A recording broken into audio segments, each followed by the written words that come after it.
Hey, what's going on, man? This is Will Z Titwell, man. You're now tuned into an episode of I forgot my name show. All right, let's do it.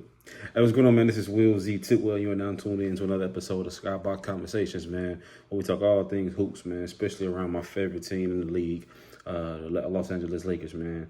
I mean, everything else going around the NBA. Well, I guess so much for not losing two in a row. Because not only did we lose, we got our ass kicked tonight. You know, this game, we just came out like, it started off great, man. I thought, like, with LeBron, hitting a cockback dunk and, really reviving the crowd, man. Because even though, it was a away game, man, Cleveland, that's home for him, man. And they love him there, man. And, Bronny coming back and the whole tribute video. It was a beautiful thing. And I thought we were starting off really good, but it was like, after Donovan Mitchell kind of got on a heater early and just was cooking, we could never really recover from it. And really starting slow like that really hurt us. Because if you go look at the game, man, we pretty much matched up with them well for the remainder of the game. Second quarter, I think, was 25-25. I think the third quarter, we lost about like 1 point.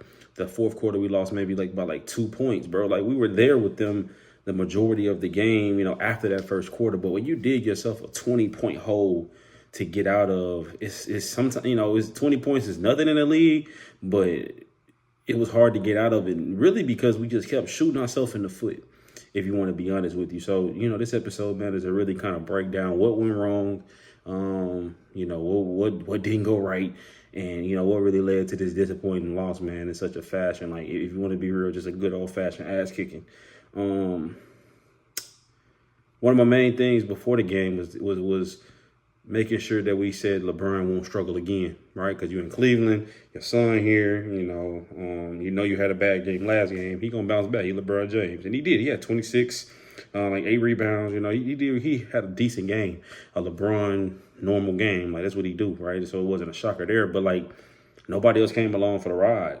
Nobody else really came along for the ride, and we had so many turnovers, bro. Like, so many turnovers. Because one thing early that I've seen when it comes to our identity and our style of play and who we are as a team, the reason we won against Minnesota, the reason we won against Phoenix the first time, the reason we won against who else did we beat?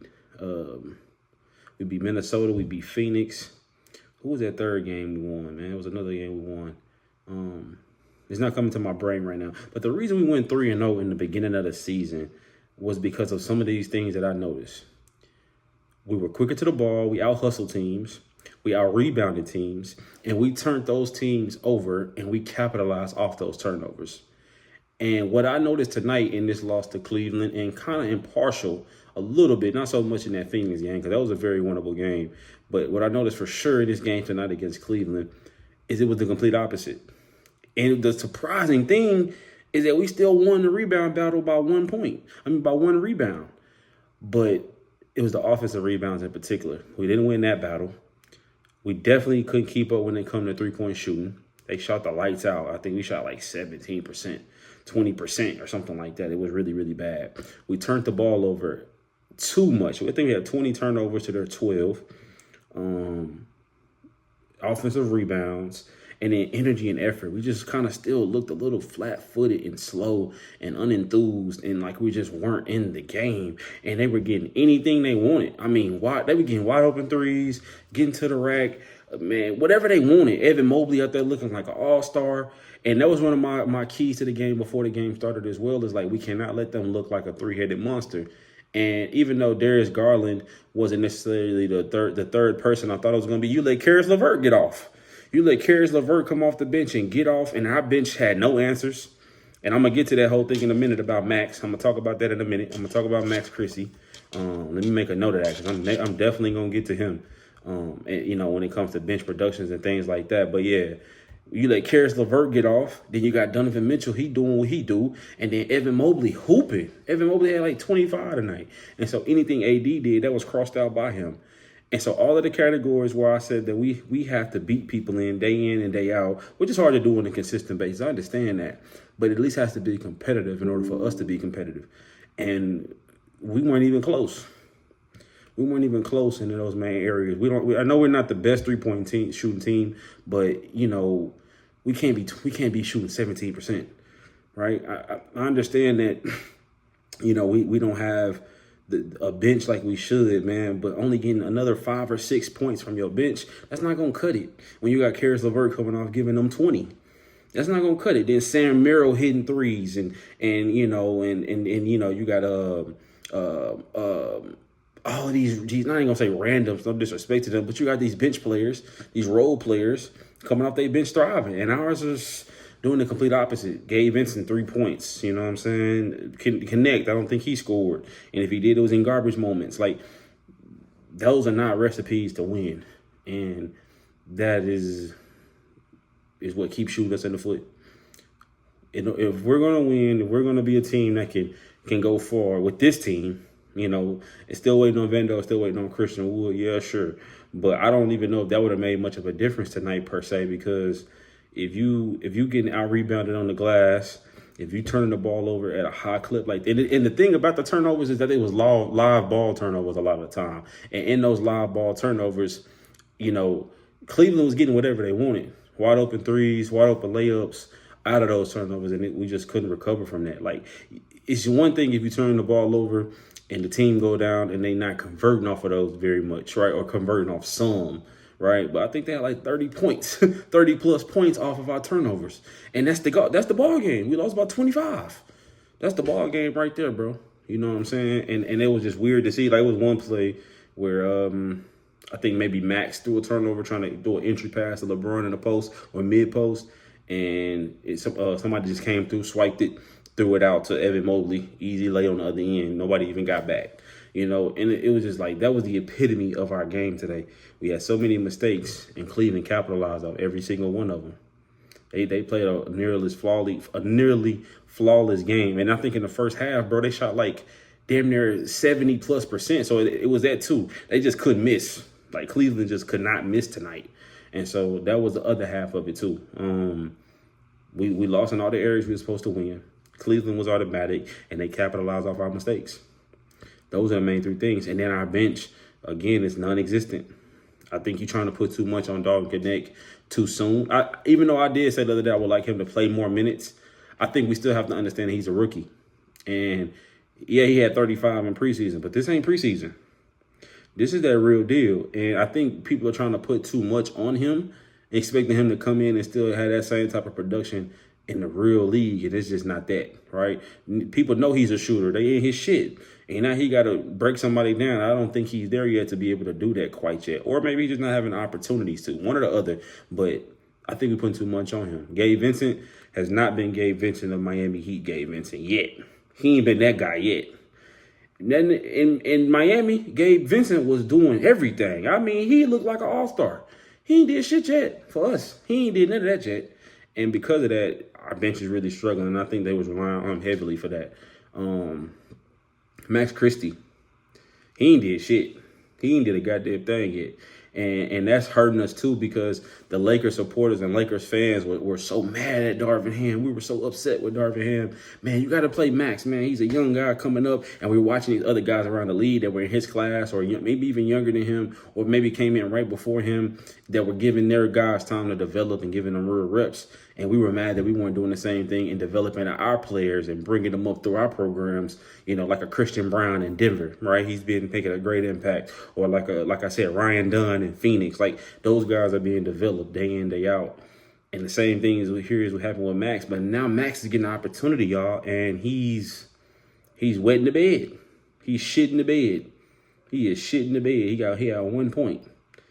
And it just doesn't look very well, man. So our bench is struggling. And so I think Pelinka is watching this. Hopefully he's watching this. And he's saying something's got to change. Something got to give. And I don't know. Maybe what they're trying to do is wait and see what things are going to look like once you get Vando back. Once you get Christian Wood back, and see like what those rotations start to look like then. And that would make us a little bit deeper. That's true. But I don't know if it's going to make a significant jump, because Vando's still not a great shooter. Christian Wood is a great shooter, but he's not a great defender. So I'm not sure. I'm not sure if those two coming back is going to make a big difference for us in the long term. You know what I mean? But those are the main things I noticed today and said, yeah, that's why we lost this game. We lost in every category. Out hustled, out rebounded, definitely shot the lights out on us. Hella turnovers, and we weren't able to turn them over enough. We weren't able to turn the Cavs over nearly enough as we needed to, and it really hurt us. It really, really hurt us. And to me, like AD was being AD, right? He had, I think he had a double-double, but it was like he kind of just blended in. I think it was because they were running us so bad that we never had a chance to ever settle into anything. We had no flow in our game whatsoever. You know what I'm saying? Because every time we gave them 2 points, they went and scored 3. And it was just like we could never get any consecutive stops, string along enough consecutive stops and enough consecutive, turnovers or anything like that, man, to get us a rhythm going. And so because of that, man, we were out of sorts all night. And it really hurt us. Yeah. I ain't gonna lie, man, that slow start, man, it kind of reminded me of last year with the Lakers. The way we came out the gates and got 42 hung on our head. It really kind of showed me glimpses of a Darvin Ham era where once it started bleeding, it was just nothing that we could do to stop it. And I'm not going to necessarily say that was on JJ and the coaching staff per se tonight. From my eye view, I don't necessarily think that was JJ. I think that was just, it was like careless passes. It was like nonchalantness. It was like this coolness about us today. Like they was going to give us the fucking game. And it just seemed like Cleveland was ready. It was like Cleveland, what it felt like today is like the Cavs knew, like they kicked our ass twice last year in the regular season. We beat them both times last year in the regular season in convincing fashion. Both times. And Donovan Mitchell struggled in those games. And it was like they knew that in the back of their mind. And because of that, they came out gunning for us. And we just never could catch up. We could never catch up. And so, yeah, that hurt us, man. That hurt us. That hurt us bad. But on another note, man, outside of the Lakers, the Celtics, they were down big tonight as well. But they damn near came back, man. Jason Tatum hit a big shot to send in the overtime. And they damn near was able to complete the comeback. But Pascal Siakam hit a big shot, man. Big shot. And the Pacers were able to pull it out.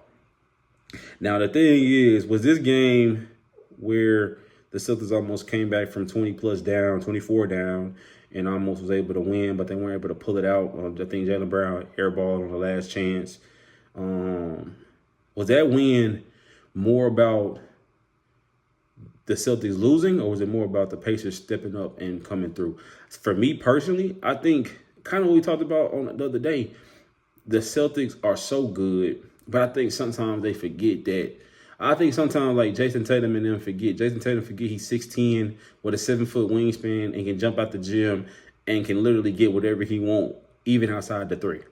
I think sometimes Jaylen Brown forget that he's 6'7", 6'6", strong as fuck, can break down any defender pretty much and can get what he want and get to the free throw line. Like, I think they forget that part of the game and they don't have enough, like, diversified, like, play calling system to where if the 3 not falling, we got something else to go back to.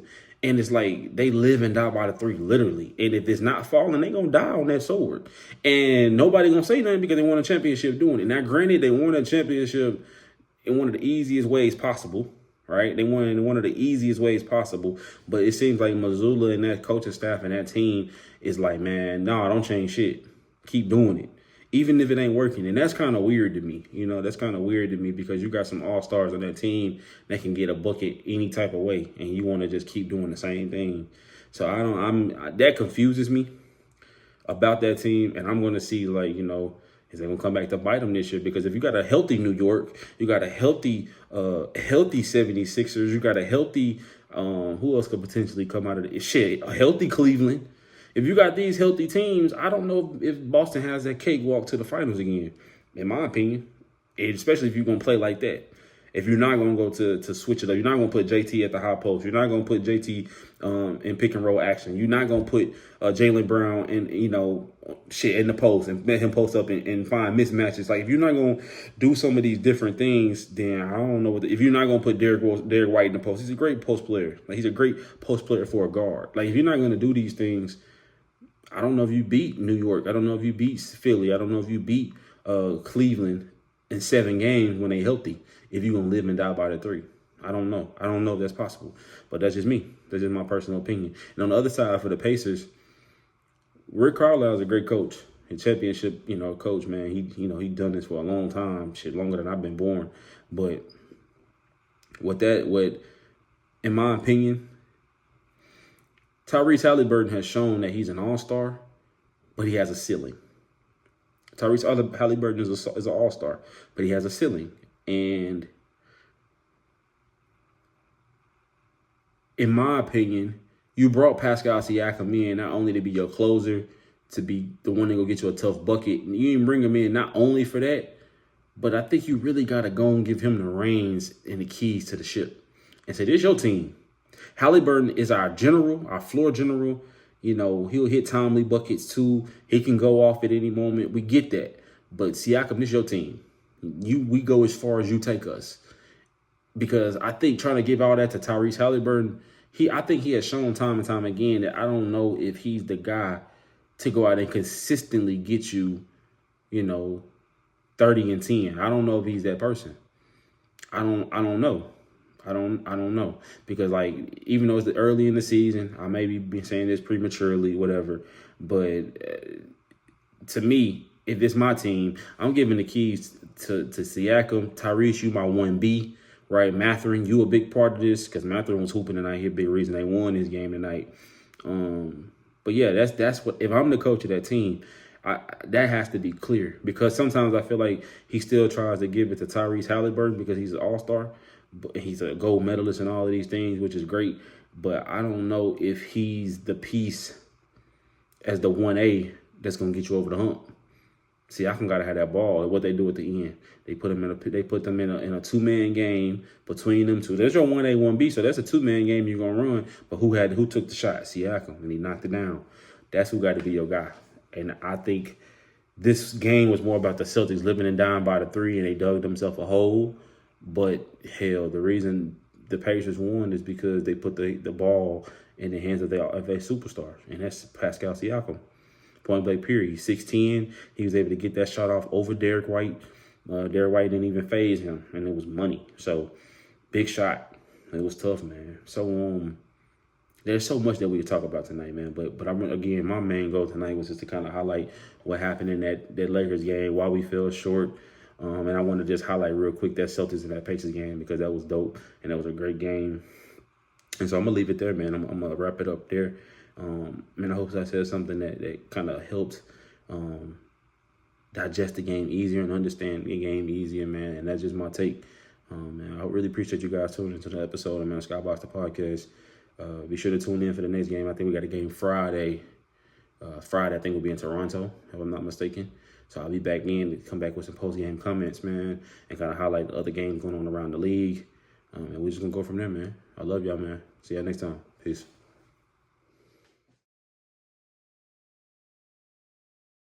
Hey, what's up? This is Will Z Tidwell with Speak Up Z.